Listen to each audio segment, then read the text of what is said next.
Hello, everyone. Welcome to Barca News. It is May 19th, 2025, and strap yourselves in because there's a lot of crazy news in this podcast. Starting with that Osasuna could end up altering the results of this La Liga race. Also, Luis Diaz is being linked with Barcelona yet again. And finally, Neyser Villarreal is back on the market. We have a lot to discuss, so let's begin.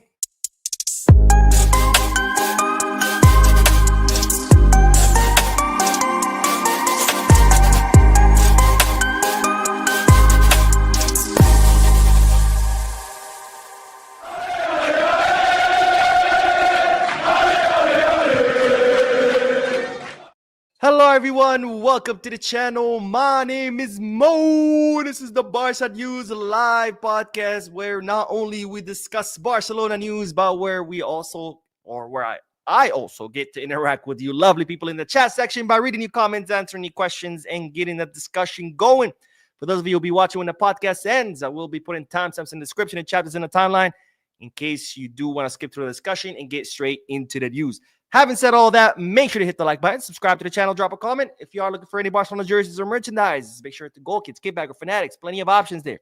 If you are looking to place any sports bets, make sure to bet us. All links are down below in the description. You click on them, get access to some pretty cool deals and offers. All right, let's begin with the news. And as always, the first segment of this podcast has multiple bits of news all combined together for brevity's sake. It started with that we now officially know who will be our opponent for the Spanish Super Cup in 2026. Yes, ladies and gentlemen, we now know the 4 participants in the Spanish Super Cup, which will be Barcelona, Real Madrid, Atletico Madrid, and Athletic Club de Bilbao. And you might wonder, Mo, why are those 4 teams specifically? Well, usually under the old format, it used to be the winner of La Liga versus the winner of the Copa del Rey. That made a lot more sense. That's how the format in most countries is. But then, of course, Piqué did the whole deal with his company with Saudi Arabia and with the Royal Spanish Football Federation to bring in more money into Spanish football. And then they decided, well, instead of 2 teams fighting it out in one match for the Spanish Super Cup, we're going to make it 4 teams with 2 semifinals and 1 final. Because you know what? There's one thing these players need is more matches. Why not?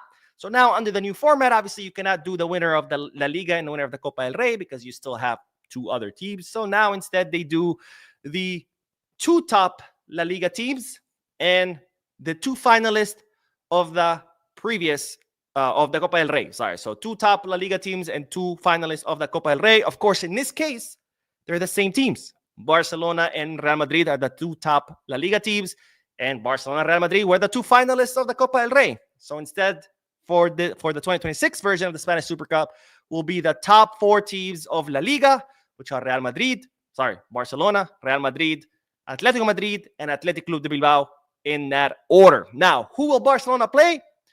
Drum roll. Barcelona will face off against Athletic Club de Bilbao in the first semifinal because it's first place versus 4th. Barcelona are first, Athletic Club de Bilbao are 4th. And the other semifinal will be another Madrid derby, which will be Real Madrid versus Atletico de Madrid. So those are the 2 semifinals which are set. The dates are not set yet. However, we do have preliminary dates, and it's going to be as follows. The first semifinal will be played on January 7th, 2026. The second semifinal will be played on January 8th, 2026. And the Spanish Super Cup final will be played on January 11th, 2026. Again, these dates are not final. They're just preliminary, but it might end up going that way because usually that's around the dates that the Spanish Super Cup are played. And of course, it will be played in Saudi Arabia because, Saudi Arabia, they're just full of Spanish fans, right? But anyways, the next bit of news is that, ladies and gentlemen, Barcelona have made a final decision. And that decision concerns Lamine Yamal. And no, it's not about his contract renewal. We've always known that Barcelona want to renew him. Why wouldn't they? They'd be absolutely crazy if they didn't. But the decision is that Lamine Yamal will wear the number 10 jersey. Ladies and gentlemen, of course, there's 2 reasons for this. The number 1 reason is because Barcelona consider that Lamine Yamal is the heir for the number 10, the Messi number 10, not Ansu Fati's number 10. And the second reason is, of course, from a marketing perspective, because just a few days ago, Lamine Yamal broke a record for the most sales of a kit in one day, selling 2.1 million euros worth of jerseys in one day. And those jerseys, of course, had his name and his number 19. So if people are buying his jerseys like crazy with the number 19, can you imagine what that's going to look like once Lamine Yamal starts wearing the number 10? I mean, those jerseys are going to be flying out faster than hot bread. So the decision is made. Lamine Yamal will wear the number 10 jersey next season. Part of it because he is of course, the natural heir to wear that number. And the second reason being from a marketing perspective. And now to the big news that you probably saw in the thumbnail and why you decided, holy crap, I need to watch this podcast. But the big news, or the big bombshell, is that Osasuna could potentially alter the results of this La Liga table. Now, you might say, Mo, what the hell are you talking about? Don't worry, I'll explain.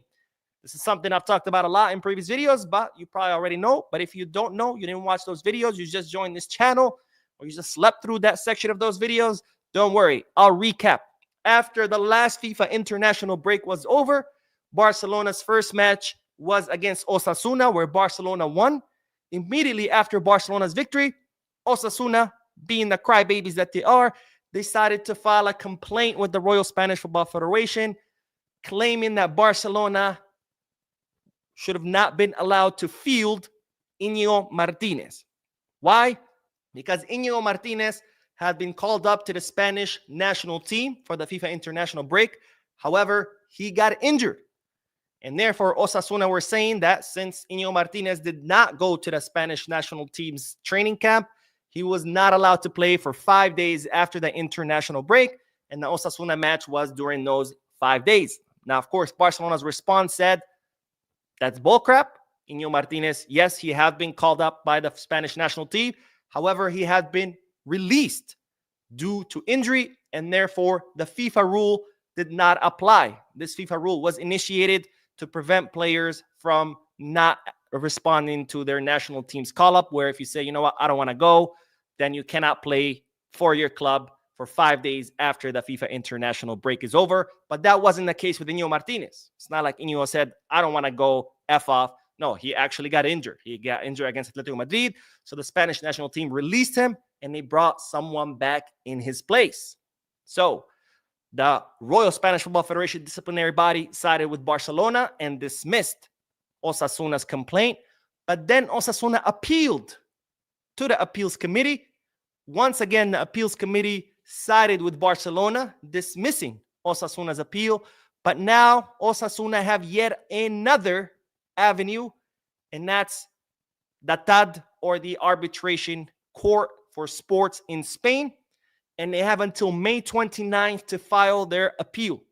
Now, if Osasuna do file the appeal and the TAD, or the TAD, agrees with them, then the 3 points that Barcelona got from that victory would be erased and would be given to Osasuna instead, which means that in order for Barcelona to keep La Liga title, they have to win against Athletic Club de Bilbao, because right now Barcelona are ahead by 4 points. Let's say, God forbid, the TAD removes 3 points. So Barcelona would only be 1 point ahead of Real Madrid. So they would have to win against Athletic Club de Bilbao just to be safe. Of course, that appeal decision probably is not going to come out till later, assuming Osasuna files their appeal and assuming the TAD sides with Barcelona. So Barcelona have to win this Sunday against Athletic Club de Bilbao just to be safe.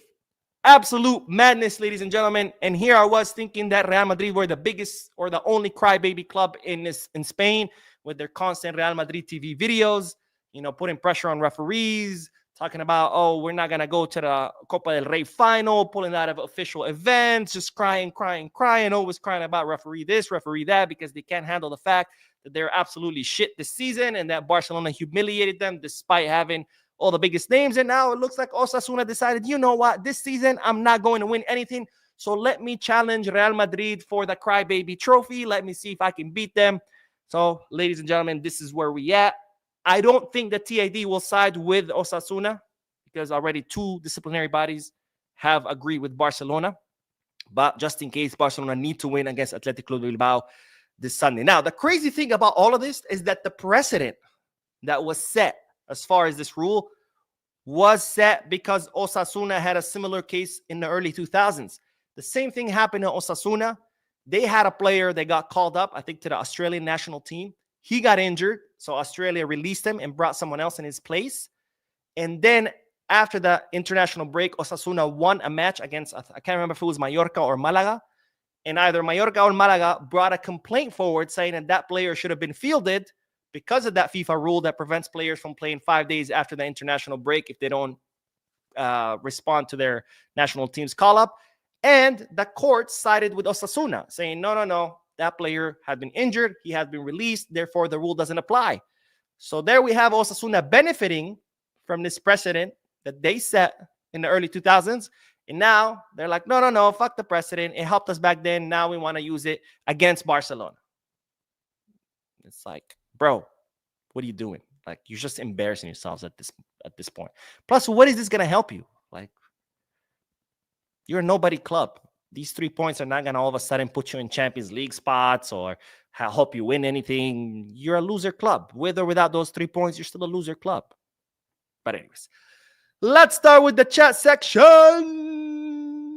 And then we're going to talk about Hansi Flick, Pedri, and Eric Garcia. But first, I just had a sip of my mate. All right, let's see what everyone's saying. We do have a donation from my friend Shin, who changes names every other day. But that's okay. I forgive him because he's incredibly generous with his donations. But Shin says, hey, bro, I keep hearing news that Barca are going to compete with Man United to sign Emiliano Martinez. Is this a where there's smoke, there's fire situation, or is it total fake news, media hype? As far as I know, there's no intention to sign Emiliano Martinez. Not saying there can never be a chance, but right now, Barcelona are not looking for a goalkeeper. Right now, the plan is Mark ter Stegen as first goalkeeper, Wojciech Szczesny as second goalkeeper, and then the third goalkeeper will be either Kochen, Jakubishvili, Iker Rodriguez. It'll be a fight between our academy players. So right now, absolutely no plans to sign goalkeepers at all. Now, Wojciech Szczesny still considering his contract renewal. If he decides not to renew, which supposedly he's going to give the club an answer by next week, if he decides not to renew, then the club would go to the market and see what's out there. Could Emiliano Martinez be on the list? Maybe, maybe not. But as of today, May 19th, 2025, there's absolutely no truth to that news. And thank you, of course, for your incredibly generous donation. As always, my friend, you're a huge supporter of this channel, and it's thanks to you and to all of you watching that this channel continues to grow. And I see Java the Hut says, who do you think deserves the Ballon d'Or more this year between Rafa? Oh, man, why are you doing this to me, bro? Why are you doing this to me? This is a very difficult question. Very difficult question. Because on one hand, Lamine Yamal is obviously the best player in the world. No doubt. And anyone who says otherwise is probably a Madridista who every night goes to sleep in fetal position, hugging their pillow, crying that they thought this was going to be Mbappe's league or Mbappe, La Liga of Mbappe, but instead it ended up being La Liga of Lamine Yamal. But on the other hand, you look at Rafinha's numbers and you're like, holy crap, wait a minute. Rafinha has, the last time I checked, I think it was 35 goals and 27 assists. Let me just double check this on Transfer Market. I don't want to give you false information. But the last time I checked, it was absolutely insane. Let's see. Where are we at with Rafinha? What is this crap? There we go. All right. Now I can tell you the exact numbers that Rafinha has. Let's see.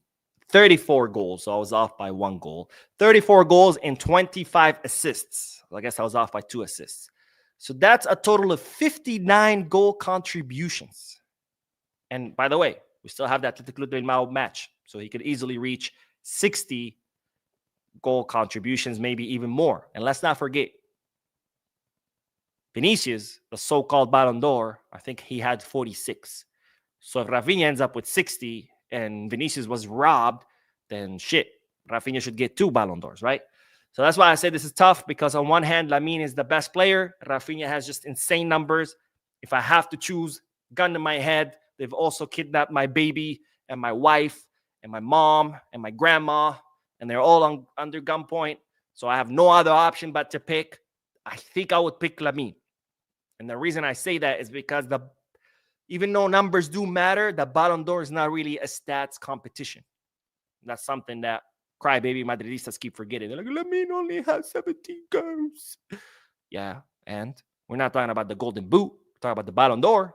2 different trophies. I know they're both golden and they're both shiny, so that might seem confusing to you as a simple-minded fan, but they're 2 different trophies. And the Ballon d'Or is not a stats competition. The Ballon d'Or is given to the best player. Does the best player always have the best numbers? No, it doesn't always happen.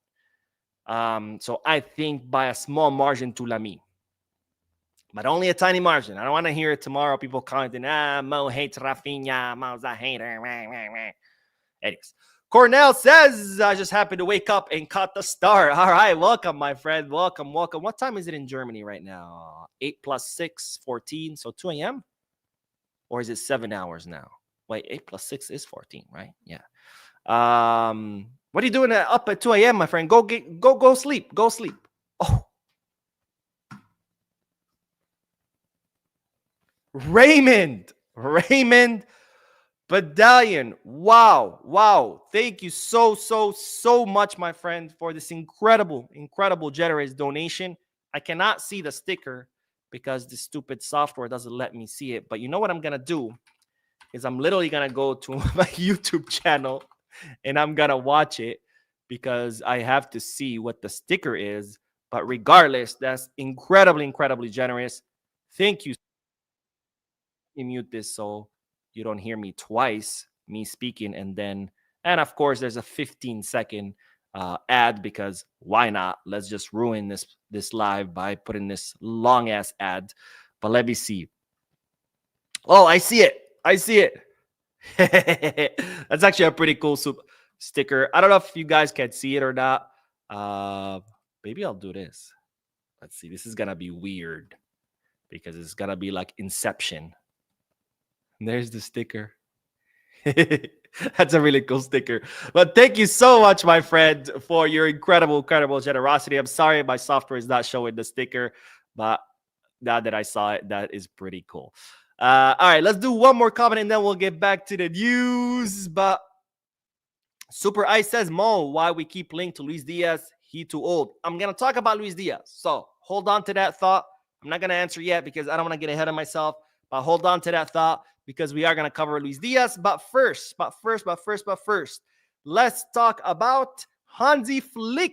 Well, it's about Hansi Flick, but it's not directly Hansi Flick. It's more from Ramon Planas. If you don't know who Ramon Planas is, he was the sporting director at Barcelona. He's the guy who brought us the likes of Pedri. Thank you, Ramon Planas. And Araujo. Thank you, Ramon Planas. Even though Araujo this season is not fitting, the last 2-3 seasons, he was pretty amazing. And now Ramon Planas is, of course, in Saudi. I think it's Al Hilal or Al Ittihad. I always confuse the two. I think it's Al Hilal. He's the one who took away Unai Hernandez from us. So not thank you for that. But Ramon Planas has revealed that Flick wanted Pedri back when he was at Bayern Munich. And this is what Ramon Planas had to say in his most recent interview. I was surprised and gave me a good impression of how they worked on recruiting players. Talking about Bayern Munich. They had noticed a boy from the second division. Of course, talking about Pedri. I told them that Pedri was coming to preseason with us and that we were not contemplating his departure. So Ramon Planas revealing that Flick had set his sights on Pedri, had called up Ramon Planas and said, I want him on my team. But Ramon Planas said, sorry, bro, he's ours. You cannot have him. Which just goes to show what a great eye Hansi Flick has for young up-and-coming talent. Because at the time, nobody knew who the hell Pedri was. He was playing in second division for Las Palmas in Canary Islands, which is where Pedri is from. And yet he noticed him. He wanted him. But thankfully, we were able to sign him, which, by the way, this brings up a good point because people are always complaining, oh, Barcelona missed on this player and missed out on that player. And Barcelona suck. And it's like, in the sea of complaints or when you're too busy complaining about what we didn't get, how about we are thankful for what we did get? Because you know who we didn't miss out on? Pedri, the best midfielder right now in the world. You know who else we didn't miss out on? Jules Koundé. He has become the best right back in the world. You know who else? And he had offers from a million people. You know who else we didn't even miss out on? Rafinha, who's having an incredible season, Ballon d'Or numbers. You know who else we didn't miss out on? Lamine and Garcia and Balde and all these academy players who, yeah, sure, they came in the academy, but at some point the academy had to sign them from other places. And as they were going through the academy, they were also tempted by other clubs. But yet Barcelona were able not only to sign them, but to keep them. So instead of complaining about all the players we missed out on, how about we be thankful for the players that we do got? Because guess what? These players make up the best team in Europe, a team that won it all domestically, and that was only 3 minutes away from making it to the Champions League final, who honestly, I'm very confident we could have beaten PSG. But nonetheless, this team is young. We have plenty of more seasons to prove that we are the best team in Europe. Now, another young talent, well, maybe not too young, not as young as Pedri. By the way, Pedri, Barcelona ended up signing in that season. Of course, he debuted under Koeman, which I guess, according to the Xavi apologist, that means that Koeman is responsible for Xavi's success, because if Xavi is responsible for Flick's success because Flick had the same players, then I guess it's thanks to Koeman we won the last La Liga title, right? That's the argument I keep hearing. Anyways, another young player, not as young as Pedri, who Flick has had a good eye for is, of course, Eddie Garcia, the guy who was on his way out, who had spent all of last season on loan and was on his way out this summer to Girona. Flick said no. Then he was almost on his way out to Girona again in the winter. Flick once again said no because he saw his potential. And well, that has paid off because Eddie Garcia has become a very important player off the bench, a player that can play it all: center back, defensive mid, right back, left back, goalkeeper, referee, water boy, you name it. This guy can do it. And well, the news is that, of course, Barcelona do want to renew him per Hansi Flick's request, but Barcelona are going to have to act quickly. Why? Because the interest in Eddie Garcia is only increasing by the day. Now, of course, Girona are still after him, but given the season that Girona just had, I highly doubt that they even have a chance at signing him. There's Como in the Serie A. And this wasn't even a rumor. This straight up, Cesc Fabregas, their coach, came out and said, we want him. And then there is Bayer Leverkusen, who are looking to replace Jonathan Tah. Of course, Jonathan Tah is leaving at the end of the season for free. It looks like he will be joining Bayern Munich most likely. But Bayer Leverkusen are looking at Eddie Garcia as a possible replacement. And now they're saying that there are 2 Premier League teams who have also become interested in Eddie Garcia. The actual names of the clubs have not been revealed yet. But we're talking about Premier, Serie A, and La Liga. So Barcelona going to have to act quickly, renew his contract in order to avoid any temptations from other clubs. I personally don't think Eddie Garcia will be interested in going anywhere else, but you never know. So Barcelona, please act quickly. After all, I think we have a very reliable replacement for Jules Koundé. Maybe not to start ahead of Jules Koundé, I'm not saying that, but someone that can give Jules Koundé some rest, someone that can play in the place of Koundé when Koundé is injured or suspended. I think Eddie Garcia has shown us that he's a pretty solid choice for that right back position to alternate with Jules Koundé. All right, let's get back to the comment section. Jose Fernandez says, hey, Mo, Lamine looks comfortable with both Koundé and Garcia. I think our right back problem is solved. 100% agree with you. That's funny you said that because I literally just said that. Let's see. Landray says, hey, Mo, without any attachments, as we know, football evolves and we can't judge based on previous forms. Is Ter Stegen really better than Szczesny? I meant both does not give me much confidence. Yes, I think so. And like I said after the Villarreal match, I don't think either of them give me confidence either. But if we got to talk about one better than the other, I do think Ter Stegen is better than Szczesny. Absolutely. But again, right now, the two of them, neither of them are giving me confidence because Barcelona need a goalkeeper that can even make the impossible saves. And this is why Iñaki, for example, would have never been first goalkeeper because Iñaki, good goalkeeper, don't get me wrong. He did great the first half of the season, but he's not the goalkeeper that could pull the impossible saves, which I know is a lot to ask of a goalkeeper. And there's only like maybe 3-4 goalkeepers in the world that might be able to do that. But when you're one of the best clubs in the world, you have to have one of those 1-3 or 1-4 goalkeepers that can do that impossible. For example, Real Madrid with Courtois, right? Courtois has he's probably one of the main reasons for their many recent trophies, because they've been playing like crap for a long time. But why have they been able to continue to win is because nobody can score on him. And if you can't score on him, how can you beat them? And then, with so many big names up front, all they need is just one counterattack or one mistake by the opponent, score one goal, and that's it. It's over. 1-0, you're done, right? And that's kind of how Barcelona won, by the way, under Xavi, right? We were crap, but we had Ter Stegen, who that season won the, what is it called? The glove one. Anyways, that season, he only conceded 20 goals that entire season. And, between Ter Stegen not conceding any goals and between, Lewandowski scoring one goal here and one goal there, Barcelona were able to clinch La Liga title. Not because we were good. It's just how it works, right? If you have a superior goalkeeper, an elite goalkeeper that can pull the impossible saves, it makes a huge difference. That's what made all the difference in the Inter Milan semifinals, is their goalkeeper. Because how many chances did we get, like almost impossible shots that he was able to block, right? So that wasn't a defense problem. It was a fact that they had an amazing goalkeeper and he made all the difference. Right now, I don't see Szczesny or Ter Stegen at that level.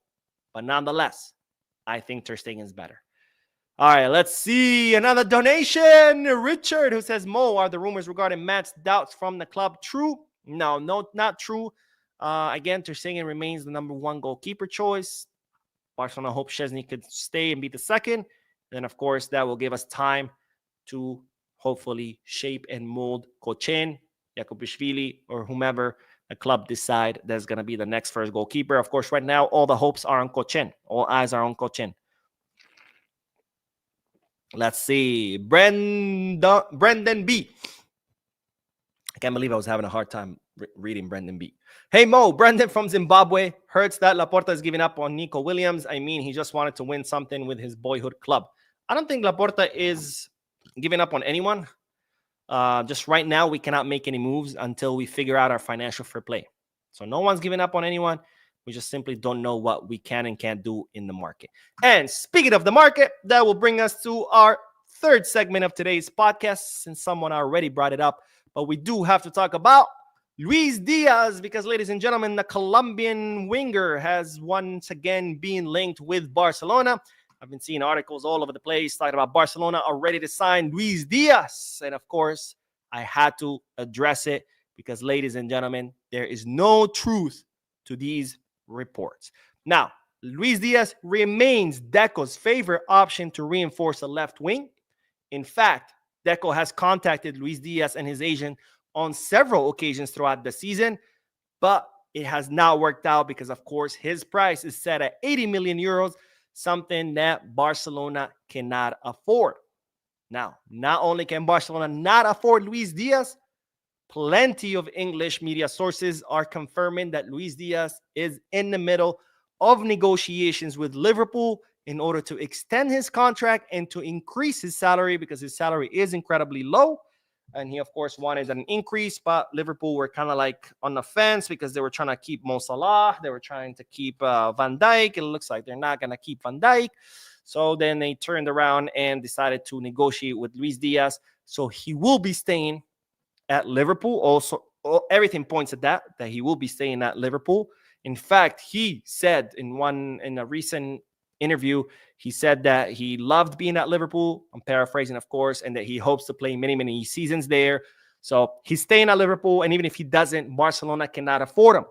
So therefore, all these reports that have surfaced out of nowhere, talking about Barcelona are ready to pay 80 million euros for Luis Diaz, are simply not true.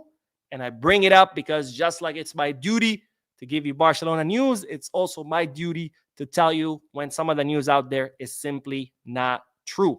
And the funny thing is, every time I do this, there's always some random guy talking about, Mo, this is clickbait. It's like, no, this is the opposite of clickbait. If this was clickbait, I would be coming here knowing that the report is false and telling you, hey guys, Barcelona are going to sign Luis Diaz. Yay! Because that would actually be a lot better for my channel. People love to hear good news. I would get a lot more likes and comments and subscriptions if I came here and lied to your faces and told you Barcelona are going to sign Luis Diaz. But I'm not here for the likes. Well, I don't mind the likes, or just to lie to you for the sake of likes, I should say that. I'm here to give you Barcelona news as accurate as I can. Is it always going to be accurate? Probably not, but I try my best to always confirm, double confirm, and triple confirm things before I bring it to you. So there's no truth to the Luis Diaz reports. And no, I'm not going to lie to you telling you that Barcelona are going to sign Luis Diaz just so I can get some extra likes. All right, let's do the comment section again. And then we are going to talk about Neyser Villarreal because it seemed like it was over. It's not over. It's never over. Mickey Blessing says, I don't like Lamine to wear the number 10 rather than 7 will be better. I feel like the 10 should wait. Wait for what, my friend? Lamine is a generational talent. The kind of player you only get once every 20 or 30 years. We had Messi. Now the next generational one is Lamine. What are we going to wait for? The Messiah? The Messiah is not going to come and play for Barca, my friend. Funk Frank says, Osasuna is still fighting with this shit. I'm sure Madrid is behind this. I don't know if Madrid is behind this or not, but honestly, it's pretty pathetic, honestly. Not the Gamer says, people keep looking for something to screw with Barca. Seriously, can you guys leave us alone? Like, come on. Prince, the legend, says, superstition or not, I always believed part of Ansu's bad spell came with that number 10 jersey. I don't know if the number 10 jersey had anything to do with it. It's more like his knee giving out on him 3 or 4 times. King Hud says, hey, Mo, a lot of thoughts been flying signing-wise. We should bring in Vanderson, Rashford, and Baye. Tech should be number 1, and Iñaki number 13. I also think we should bring Davids or Benjamin Sesko. Vanderson, it's going to be tough because of his price. It's not completely unaffordable, but it's up there. I think it's 40 million, if I'm not mistaken. Rashford, I would rather not. He's highly inconsistent. Baye looks like he's staying at Como. Tech should never be number 1. We've seen how he could be a very big liability. I think Ter Stegen is a much more reliable goalkeeper. Iñaki, he's decided to leave. Davids or Sesko, we can't afford really. Can't afford Sesko. If you're talking about, my God, what's his name? Jonathan David. Then Barcelona have decided no because they don't think he fits the profile. Now, if you're talking about, what's his name? Oh my God, Bayern Munich, left back. What's his name? Help me out, guys. I'm having a senior moment. If that's the case, we cannot afford him. Klaus says La Liga is an embarrassment joke, and I'll be honest, I'm tired of it. I don't blame you, my friend. I don't blame you. Henry says, hi, Mo. It's true that Barca made 950 this year. We don't know because the final accounts have not been presented yet. So is there a possibility that's what they made? Sure. Am I 100% sure? No, absolutely not.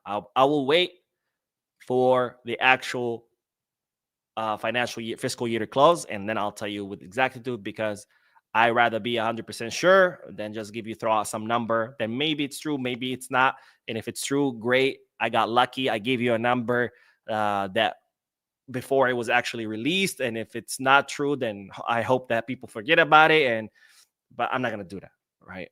Once I'm 100% sure of the number, once I actually see the paperwork, then I'll give you the number. Otherwise, I'm not going to sit and speculate because it's just not what I do.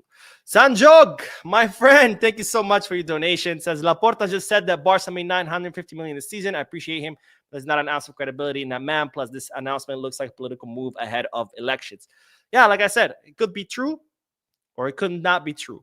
But I'm not going to speculate and tell you. I'd rather see the actual fiscal paperwork, and then I'll tell you how much Barcelona made. Plus, you can't really tell how much Barcelona made yet because the fiscal year is not over. There's still the money. There's still the money from the TV rights. That's not gonna be, split up amongst clubs until the end of the season.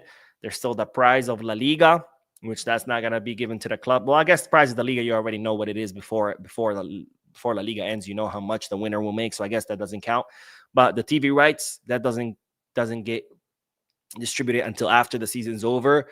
There's merchandising. The fiscal year's over in June 30th. So if someone buys a jersey on June 29th, that still counts.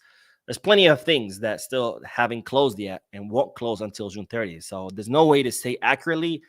Like Sanjok says, just because Laporta said it, doesn't mean I believe it. After all, he is a politician, and I know people get so triggered when I criticize him. You would swear they are Laporta's sons. I mean, when I say something remotely bad, people just lose their shit, and I don't get why. I mean, what is he to you? Why is this blind loyalty to a man you've never met, you've never seen in your life? I will never understand, but I wouldn't trust every word that comes out of his mouth unless I see backup, right? He told us the Nike deal is the greatest deal in history. And when people said why, he said, well, I can't tell you. He told us we go back into Camp Nou in November, then December, then February, then April, then May. We're still not back at the Camp Nou, right? Would I trust his word 100%? No. Could he be telling the truth? Sure. Once I see the paperwork, I'll know for sure, because at the end of the day, Laporta is still a politician, and he's going to say what people want to hear, not what the truth is, which a lot of people prefer that. And I see it a lot of times in the comment section, because when I criticize someone like Laporta, they lose their shit. Why? Because they don't want the truth. They want the comforting words. They want someone to tell them, hey, everything's great. Laporta is the best president ever. Everything's great with the club. We are the best at everything. And that's not the case. I'm sorry. And I'm not going to lie to you just because that helps you feel better when you go to bed at night. I'm going to tell you the truth. And if the truth is not something you like, I'm sorry, but I cannot come here and just lie to you just so you can feel comforted.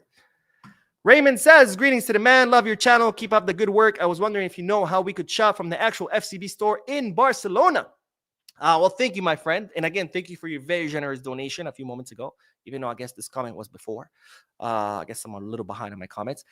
How you could shop from the actual FCB store in Barcelona. I'm guessing you're in the US. If not, let me know. But officially, the FCB store does ship to the US. They started that, if I'm not mistaken, last year when the Nike deal was signed. They officially started shipping to the US, which is crazy that they waited until 2024 to start doing this. We're talking about the biggest market in the world, and one of the biggest and the fastest growing market as far as Barcelona fandom. And they just waited till 24 to do it. But you could actually go to the FC Barcelona store online, and they will ship to the US. It's no longer just limited to Europe. But anyways, let me get back to the last bit of news, because, ladies and gentlemen, Neyser Villarreal is back on Barcelona's radar. Now, you might recall this name from from several previous videos, because Barcelona had been eyeing this young Colombian attacker for quite some time. If you don't remember who he is, he's a 20-year-old attacker. He can play both as a right winger or as a center forward. He's an attacker known for his pace, dribbling, and eye for goal. Exactly what Barcelona are looking for. And he's one of the most promising young talents to come out of South America. And as such, Barcelona has been closely tracking him. But unfortunately, because their financial fair play, they weren't able to make any moves, and came Atletico Madrid and swooped him and reached an agreement with Millonarios, which is the Colombian club that he plays for. And they offered 6 million euros, reached an agreement with Millonarios. They were like, all right, good to go. Put a bow on the guy, send him my way. And well, guess what? Neyser Villarreal grabbed some scissors, cut that bow, told his agent, I am not going to Atletico Madrid. I'm sorry, but I'm staying here. So, by the way, second time this happens. Before Atletico Madrid, Millonarios had reached an agreement with Vasco da Gama in Brazil. Same thing, the player said, I'm not going there. So that whole deal was blown to pieces, which makes me wonder, do people at Millonarios who run the club not realize that you cannot reach agreements for players if you don't have their consent? I mean, I thought that was a pretty obvious thing. These players are not chattel, they're not property, they're not slaves. You can't just sell and buy them like you want. The player has to want to go to a club for you to reach an agreement with the club for his transfer.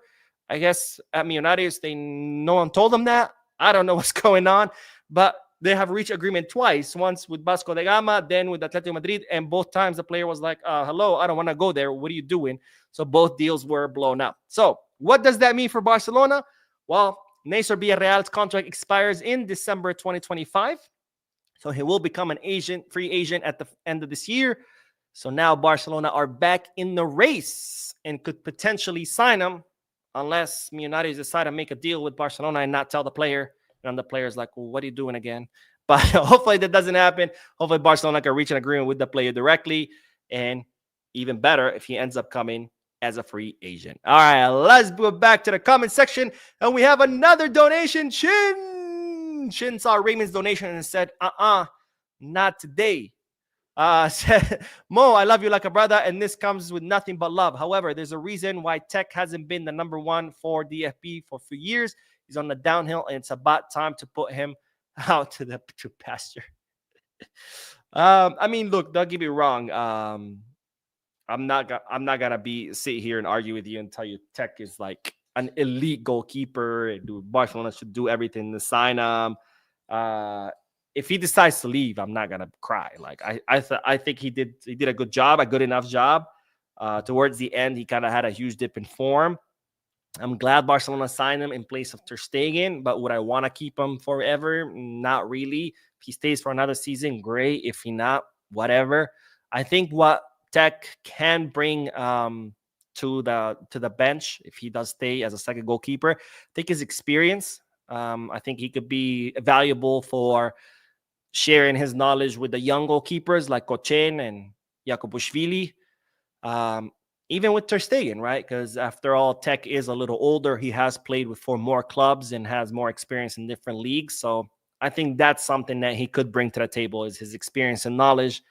But as far as like, oh, I want him as a goalkeeper, please. That's not the case. But people have short memories. You know, they forget everything Ter Stegen did. And also people get hyped really quickly, right? They see a player do well for one match and all of a sudden he's messy, or they see a player who does great for 10 matches and has one bad match and all of a sudden he's trash, he's garbage, they should get rid of him. So, would I want Tech to stay? I don't care either way. If he stays, I think he can give us good experience on the bench. If he doesn't, I'm not going to cry over it. At the end of the day, he's 36. We've seen sometimes he could be a liability when he comes off the line. I mean, how many penalty kicks has he given away? And a red card, which could have cost us. It could have cost us the Spanish Super Cup had Madrid been at least decent this season. But thankfully, they weren't. Jose Fernandez says, Mo, if Christensen starts over Araujo this Sunday, that could be a big indication of where Araujo's future lies. What do you think? Yeah, that's what I've been saying for a while. I think when Flick brought in Christensen ahead of Araujo in the Clásico match, after Cubarsí felt some discomfort, that to me, I was like, that doesn't look good for Araujo, because that means that Christensen is now ahead of him. But at the same time, Araujo had just received a yellow card while he was on the bench for protesting. So I was like, let's watch what happens the following match.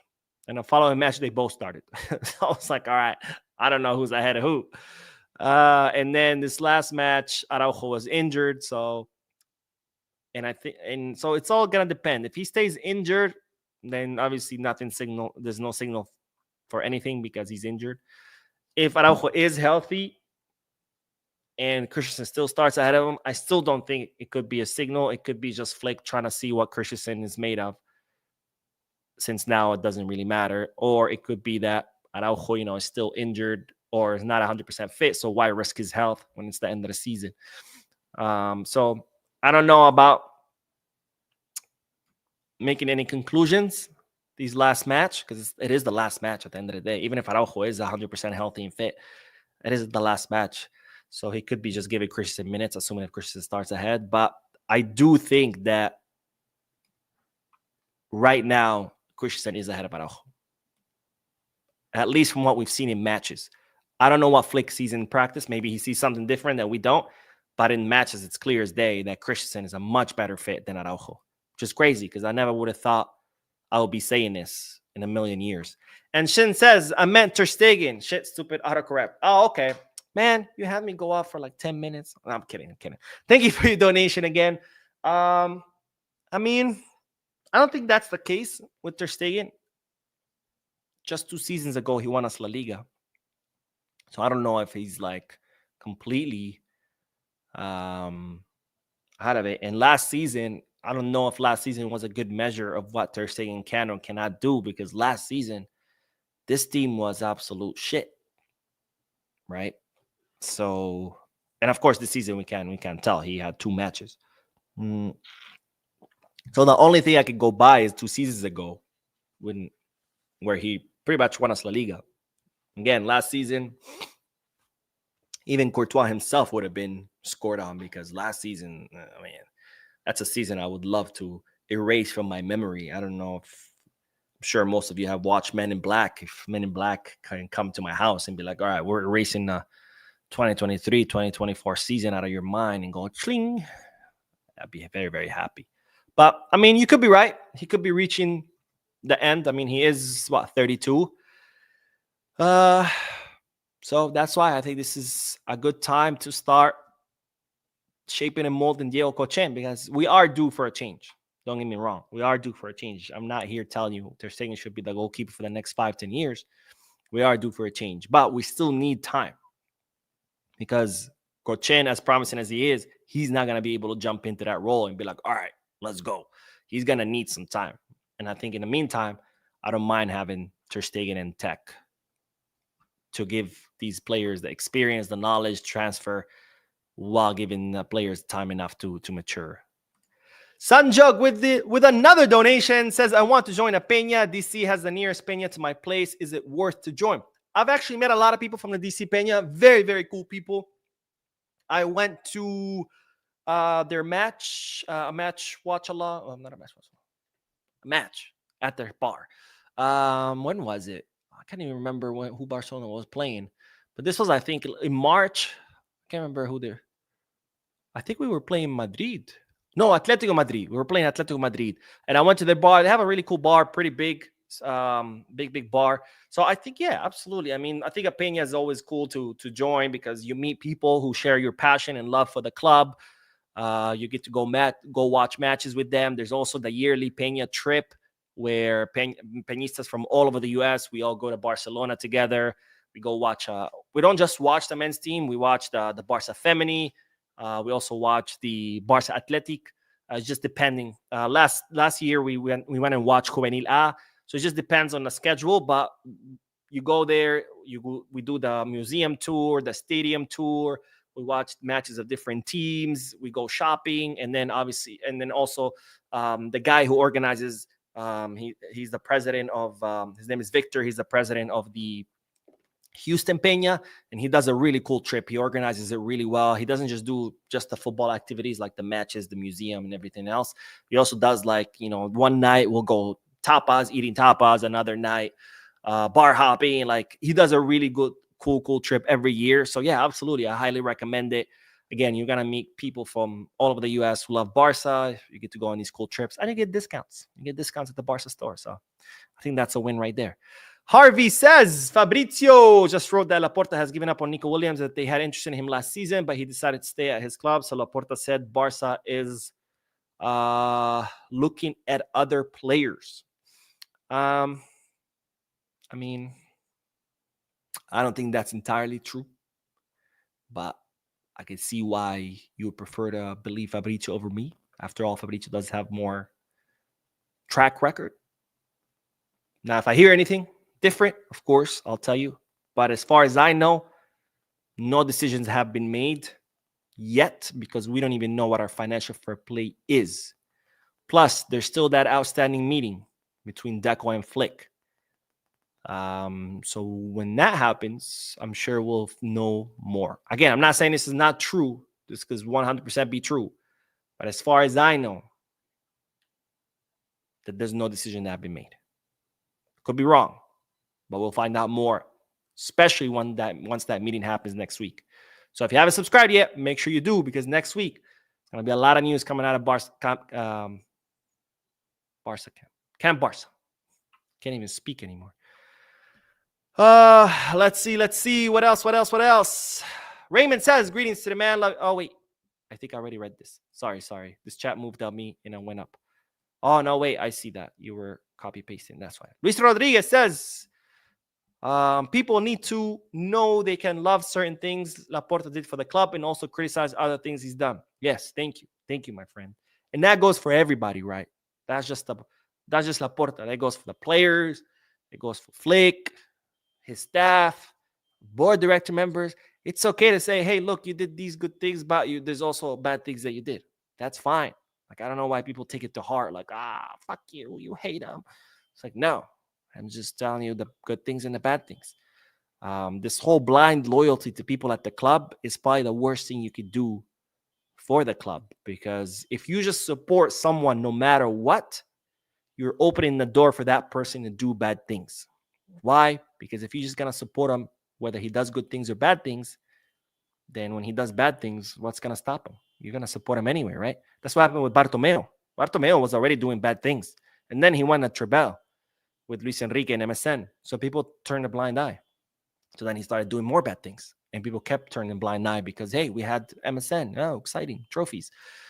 And it's neither here nor there. You don't support anyone no matter what. You also don't criticize them no matter what. You support them when they do good things. You criticize them when they do bad things. That's how it should work in life, period. And the fact that I have to explain this is very, very concerning, my friends. Very, very concerning. Rogelio Gonzalez says, Mo, did you ever compete in MMA or BJJ? If so, what weight? Good question. I have competed in BJJ at 160, but I've never done an MMA fight, mostly because I need my head. I'm an attorney, and I don't know about hits to the head would be, beneficial for my career. Let's put it that way. Plus, I'm 35 now. I mean, I started in MMA pretty late. I started when I was 30. Oh, wow. My God, it's 5 years now. Yeah, so I started when I was 30. And, at that point, I'm not going to start a MMA career at 30 years old. I'm pretty much, in the sports world, I'm pretty much an old man. So no, but I've been training for 5 years. I love it. I think it's the best workout you can get, both physically and mental, because a lot of people don't realize this, but MMA or contacts or martial arts, it's not just about two guys hitting each other and beating the shit out of each other. There's a lot of mental tactics that go behind it. It's a chess game, right? Because every move in martial arts has a counter move. So if I do this, you can counter with this. And if you counter with that, I can counter that with that. And every move has a counter. There's no perfect combination. There's no perfect move. So it's a chess game. It's all about what moves you choose, how you think ahead, how you set traps. So it's not just an incredibly grueling physical workout, which feels amazing when you're done. You feel like you're dying when you're going through it, but afterwards you feel amazing. But also you really exercise your mind. Because again, it's not just like two people beating the shit out of each other. There's a lot more that goes on behind the scenes. And says, if you're a true Barca fan, you would know Rafinha has saved us many times. Maybe you guys have forgotten the 5-4, 4-1 moments. I mean, no one has denied that. So I don't know what that comment is in regarding to. Plus, here's a good advice. I'm not disagreeing with you. I agree with you. Rafinha has been key this season. The moment you start labeling people true and untrue Barca fans because whether they agree or don't agree with you, you've already lost your argument. Pretty simple. Again, I'm not disagreeing with you 100%. Rafinha has been key this moment. But when people start throwing things like that, if you don't agree with me, that means you're not a true Barca fan, you already lost the argument. Because what you're telling me is you don't have anything else to back up your argument, so you're just giving people a choice, right? You either agree with me to be a true Barca fan or you don't agree with me, so you're not a true Barca fan. And since people want to be true Barca fans, then they're going to have to agree with you by default, right? So here's a good advice for life. Don't start arguments like that. Not a good look. But nonetheless, I agree with you. Rafinha has been key this season. Plus, another thing. When people say you're a true Barca or not, my question to them is, who are you to decide who's a true Barca fan and who's not? I mean, are you like the Judge Supreme that decides that? So, advice, don't start arguments that way. But yes, I agree with you 100%. Shin, my man, says, my wife is a black belt in Taekwondo. I sleep with one eye open. Oh, man, do not piss her off if you don't want to take a kick to the face. But that's pretty cool. That's pretty cool. I never did Taekwondo when I was a kid. I did karate, and then I did Kung Fu. But I mean, I was like really young. That's between the ages of 6 and 12. So if I tell you I remember anything from what I learned in those years, I'd be lying to you. And then I played soccer or football, depending where you are in the world, for a very long time. I was on my high school team all 4 years. And then I kind of like did different things. I swam competitively. I did CrossFit for a while. I would not recommend it to anyone. It's just not a safe thing to do. Olympic lifts are done with care and ease and very slowly for a reason, because they are dangerous lifts. And to just have people do as fast as possible, as many as possible in 1 minute or 2 minutes, I think that's just a recipe for disaster. Thankfully, I never hurt myself, but I've seen way too many people hurt themselves really badly. I think CrossFit is good to do for a little bit. Like if you're trying to get really fit really quickly for like some kind of event, sure. But doing it every day for months and years, I don't think it's a safe sport. I did cycling for a while, but nothing has ever worked me out. Not football, not swimming, not cycling, not CrossFit. Nothing ever works me out as like MMA does. So I highly recommend. It's a great sport, and doesn't hurt to know how to defend yourself. And last comment, because oh my god, it's almost an hour. I don't know how you guys do it. Just sit here, listen to me blab for a whole hour. But Oagile says, "Hey Mo, I have been watching you for years, bro, from South Africa. Thanks for news update. I'm struggling to buy a Barca t-shirt here in South Africa. Can you buy me one? Can you buy me one online, bro? I'll tell you what. I am planning. Actually, I wasn't planning. It just hit me. Why am I lying to you? But I have decided to, thanks to this comment, that I will be doing a raffle, another raffle for Barcelona jerseys. I haven't decided when yet, because it literally just hit my mind 2 seconds ago, and I haven't decided how many. But I will think about how many jerseys I want to give out and when. Announcement will be coming soon. So stay tuned to the channel. Thank you, Ogali, for bringing this up. And yeah, let's do a raffle. Let's fucking do it. Anyways, thank you guys so much for tuning in. Thank you for your likes, your comments, your subscriptions, your incredibly generous donations, which of course will help fund this raffle. So let's do it. Don't forget to hit the like button, subscribe to the channel, drop a comment.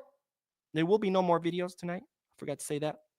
But of course, as always, now and forever, Bisca.